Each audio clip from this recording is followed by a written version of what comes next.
वास्तव न्यूज में स्वागत है आपका। मैं हूं सरदार।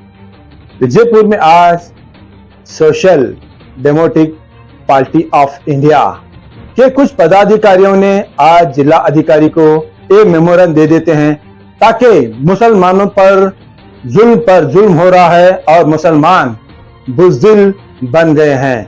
आखिर सब मिलाकर अगर एक होकर अगर लड़ेंगे तो मुसलमान शायद जुल्म से बच जाएंगे। ताकि जुल्म पर जुल्म ये हो रहा है, बाबरी मस्जिद मुद्दे पर कहीं मुसलमान आवाज नहीं उठाए, खामोश है। एनआरसी पर आवाज उठाए मगर फिर भी खामोश है। हिजाब पर वहां पर भी जुल्म हो रहा है। उनके जो माँ बहनों पर हिजाब उनका एक बहुत बड़ा शान होता है, वहां पर भी जुल्म हो रहा है। ना जाने ऐसे बहुत सारे जो बीजेपी सरकार पर ही सीधे सीधे वार करके बात करते हैं ताकि इनके जुल्म से ना जाने दिन ब दिन मुसलमानों पर जुल्म बढ़ता ही रहा है। ताकि अब आते दिनों में अगर इसके कुछ माने, अगर सरकार ना माने तो आते दिनों में आंदोलन करेंगे ताकि ये चेतावनी भी दे देते हैं। कहते कहते विजयपुर के एमएलए, बीजेपी के एमएलए बसनगौड़ा पाटिल एतनाल, वो भी जाति धर्म राजनीति पर उस पर भी सीधे सीधे बात करते हैं ताकि अब क्या ये चुनाव आ गया है ताकि इसलिए कुछ ना कुछ मुद्दे उठ रहे हैं, या फिर यह सियासत का मामला क्या ऐसे ही दिन ब दिन कुछ ना कुछ एक मुद्दा लेकर क्या ऐसे ही कुछ एक पर एक टांग पर टांग वार पर वार एक पर एक सवाल जवाब पर क्या लोगों को क्या परेशान करते हैं। तो सैकड़ों सवाल यही उठता है, आखिर क्यों जब सरकार ने यह फैसला ले लिया ताकि उस फैसले का ये सीधे सीधे विरोध पर आज आंदोलन पर आ गए हैं। देखेंगे क्या कहते हैं, उन्हीं की जुबान से सुनाएंगे एक रिपोर्ट में।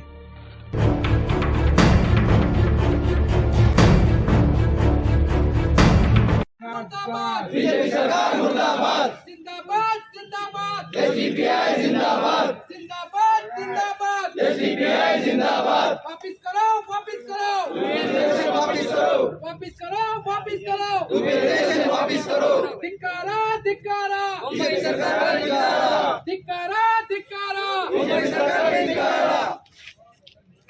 शहर बीजापुर में एसडीपीआई की जानिब से जो है एक प्रोटेस्ट रखा गया था, जिसमें जो है तमाम बीजापुर के शहर के लोगों ने जो है एक एसडीपीआई का साथ दिया।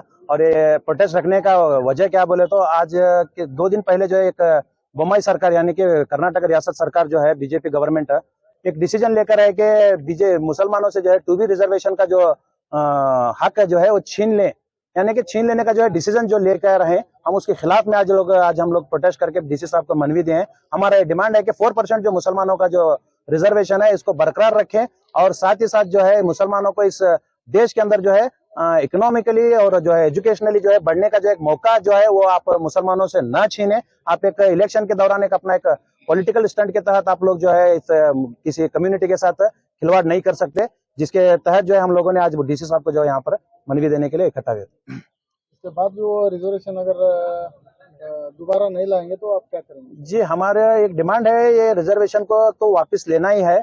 अगर नहीं उतरेंगे तो हम बड़े पैमाने पर जो है अगला होराट या फिर प्रोटेस्ट हम बड़े पैमाने पर करेंगे। और साथ ही साथ इसके साथ जो लीगल जो भी हमारा वे है कोर्ट के जरिए हम उसको भी जो है अपनाएंगे और कोर्ट तक भी जाएंगे।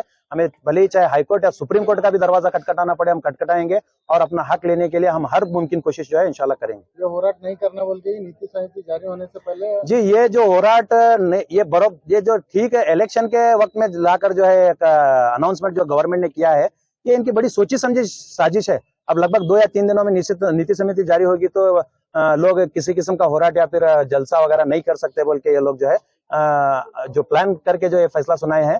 लेकिन हम लोग इस पर जो है कोर्ट तक भी जाएंगे और जब इलेक्शन होगा इसके बाद भी हमारी लड़ाई जो है बरकरार रहेगी जब तक हमारा रिजर्वेशन वापस नहीं किया जाएगा। नगर शासक बसनगौड़ा एतनाल जी जो प्रचोदना भाषण दे रहे हैं, जो भी मुसलमान सुन रहा है वो ऐसे ही चुप क्यों बैठे? देखिए, ये मुसलमानों की एक किस्म की समझदारी मैं कहूंगा कि एक नगर शासक के खिलाफ अब तक भी कोई कुछ इतना होने के बावजूद भी नहीं बोल रहा, लेकिन बसवनगुड़ा एमएलए साहब को ये समझने की जरूरत है कि किसी खामोशी का इतना गलत फायदा ना उठाएं कि अगर वो विरोध में खड़े हो जाएंगे तुम्हारी कुर्सियां जो है हिल जाएंगी।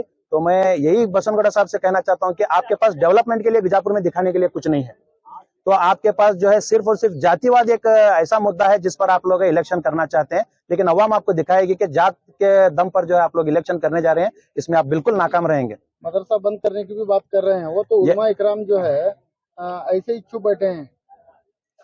देखिए, मेरी दरख्वास्त पहले तो उलमा इकराम से है कि वो भी रास्ते पर आए और अपने तरफ से जो भी एक्टिविटीज है, जो जिस किस्म से मदरसे के ताल्लुक से जो स्टेटमेंट दे रहे हैं, ये एक अनकॉन्स्टिट्यूशनल स्टेटमेंट है। इसके तहत बसवनगुड़ा साहब पे जो है कार्रवाई भी करना जरूरी है, लेकिन मैं हमारे शहर के खामोश बैठे पुलिस डिपार्टमेंट से भी कहना चाहता हूं कि इतने एक कम्युनिटी को टारगेट करके बाकायदा हर भाषण में जब एमएलए साहब गाली दे रहे हैं, यहाँ तक कि टीपू सुल्तान रहमतुल्लाह अलैह को तक ये लोग नहीं बख्श रहे हैं, तो हमारा इस शहर का पुलिस डिपार्टमेंट क्या कर रहा है? क्यों आप खामोश है? एक 100 मोटो केस तक आप लोगों ने फाइल नहीं किया हुआ है। क्या मुसलमान खामोश होने की आप लोग गलत फायदा उठा रहे हैं, या फिर मुसलमान कम्युनिटी को ही बुलाकर आप समझदारी से बात करना चाहते हैं कि किसी किस्म का जो है आप लोग विवाद ना पैदा करें, हम लोग हैंडल कर लेंगे? क्या हैंडल कर रहे हैं आप लोग? आप किसी किस्म से एक्शन पर नजर नहीं आ रहे। मेरा बहुत बड़ा जो है एक जिम्मेदारी का काम इसमें पुलिस डिपार्टमेंट का है, जो उसमें नाकाम रही है हमारे बीजापुर शहर की पुलिस। नेशनली नहीं बल्कि इंटरनेशनल तक उलमा इकराम यहाँ पर मौजूद हैं बीजापुर शहर में, तो वो आवाज नहीं उठा रहे। इसके विषय पे आप क्या बात? नहीं, बिल्कुल हमारा एक उम्मीद भी है, उलमा इकराम भी इसके आगे आएंगे और अपनी तरफ से भी जो जब उलमा इकराम जब मैदान में आएंगे तो आप समझिए एक लहर या फिर एक तूफान, एक सुनामी जो है एक मुसलमानों की बीजापुर शहर के अंदर टूट पड़ेगी, और उस सुनामी को रोकने के लिए ना बसवनगुड़ा एमएलए साहब काम आएंगे, ना बीजेपी हुकूमत का कोई ये काम आएगा। बल्कि आपको अगर इस शहर में अमन और शांति, इस रियासत में अमन और शांति रखना चाहते हैं तो आप हर कम्युनिटी के तहत जो है एक साथ फैसला सुनाए। मेरा नाम अताउल्लाह दराक्षी, एसडीपीआई से जिला सदर। नहीं सकोगे हम अगर मैदान में उतर आए तो तुम हमें झेल नहीं सकोगे। ये फरेब, ये छल, ये कपट बाबा साहब अंबेडकर के संविधान को तार तार किया जा रहा है, लेकिन कोई दलित, कोई मुस्लिम, कोई आदिवासी, कोई सेकुलर अपने आप को कहने वाला इस वक्त में आकर एहतजाज करने के लिए तैयार नहीं। संविधान को पार्लियामेंट के सामने जलाया जाता है और खामोश खड़े रहे देखते हैं। साथ ही साथ ये तमाम सीबीआई, ईडी, जितने भी महकमे आते हैं, भारत भर की पुलिस जो संविधान के ऊपर हाथ रखकर हल्फ उठाती है कि हम अपनी ड्यूटी को, अपने फर्ज को कॉन्स्टिट्यूशन के मुताबिक करेंगे, वो भी रह जाते हैं। एक कम्युनिटी को खुलेआम उनसे बच्चियों को नकाब छीना जाता है, सारी की सारी पुलिस प्रशासन खामोश खड़े रहे देखती है। खुलेआम यहाँ के एमएलए और यहाँ के बीजेपी के मेंबर मुसलमानों पर ऐसे अल्फाज का बौछार करते हैं जिसे 100 मोटो कॉल नोटिस भी नहीं लेती यहाँ की पुलिस। हम जैसे सेकुलर माइंड यहाँ आकर उनके खिलाफ संविधान के अंदर रहकर, दायरे में रहकर जब बात करते हैं तो खामोशी से हमें दबोचा जाता है। हमें आईपीसी, सीआरपीसी और अलग अलग धाराओं में हमें अटैक करके हमें जेलों में बंद किया जाता है।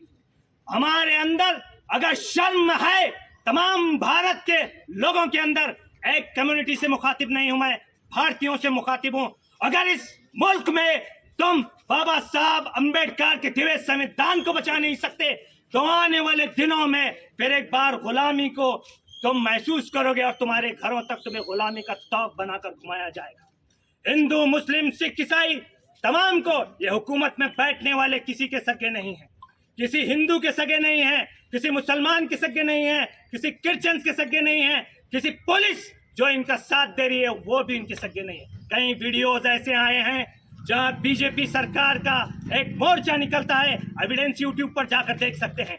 वहां हमारे पुलिस, भारत की पुलिस कर्मियों को दौड़ा दौड़ा कर मारा जाता है, बेबस हो जाती है हमारी पुलिस, उन पर दबाव होता है इन्हीं बदमाश पॉलिटिशियंस का। वो भी इंसान हैं, वो भी ड्यूटी करते हैं, उन्हें भी अपने बीवी बच्चे घरों को पालना है, हम इसका एहसास रखते हैं। मगर मैं गुजारिश करता हूं भारत भर के पुलिस, आईपीएस, केईएस तमाम आला अफसरानों को, कब तक इन पॉलिटिशियनों को तुम संविधान के खिलाफ काम करते हुए देखोगे? ये तुम्हारे ऊपर भी लाठियां बरसा रहे हैं, तुम्हारे ऊपर भी जो है मारपीट कर रहे हैं।